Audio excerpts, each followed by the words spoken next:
ఏ మహిళలైతే కడుపు మంటకి గురై వేసేల రాజధాని అని ఎలా అయితే వాళ్ళకు అవమానం కలిగించినట్టు భావించి ఎంతమంది అయితే ఉద్యమించారో వాళ్ళ మీద ద్వేషం చిమ్ముతూ సజ్జల గారు చేసిన వ్యాఖ్యలు వారు పిశాచులని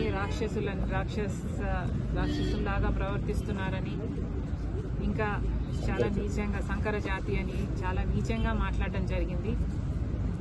వాటిని కూడా కాంగ్రెస్ పార్టీ ఖండిస్తుంది.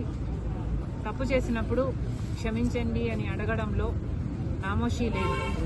అలా కాకుండా మూర్ఖుల్లాగా చేసిన తప్పే మళ్ళీ మళ్ళీ చేస్తున్నారు. ఇది వైసీపీకి కొత్తేమీ కాదు.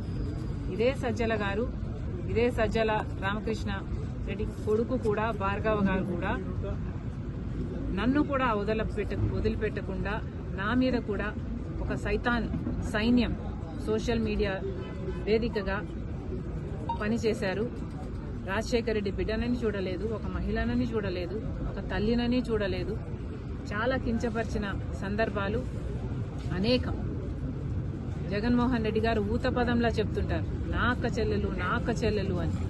మరి అలాంటప్పుడు జగన్మోహన్ రెడ్డి గారు ఆలోచన చేసుకోవాలి, వైసీపీ పార్టీ ఆలోచన చేసుకోవాలి. మీ సొంత అక్క చెల్లెలకి మర్యాద లేదు. కనీసం రాష్ట్రంలో ఉన్న మహిళలు, మీకు ఓట్లేసిన మహిళలు, మిమ్మల్ని ఒకప్పుడు ముఖ్యమంత్రిని చేసిన మహిళలు, కనీసం వాళ్ళనన్నా గౌరవిస్తే మీకు రాజకీయాలలో భవిష్యత్తు ఉంటుంది. లేకపోతే అది కూడా మిగలదు. Thank you.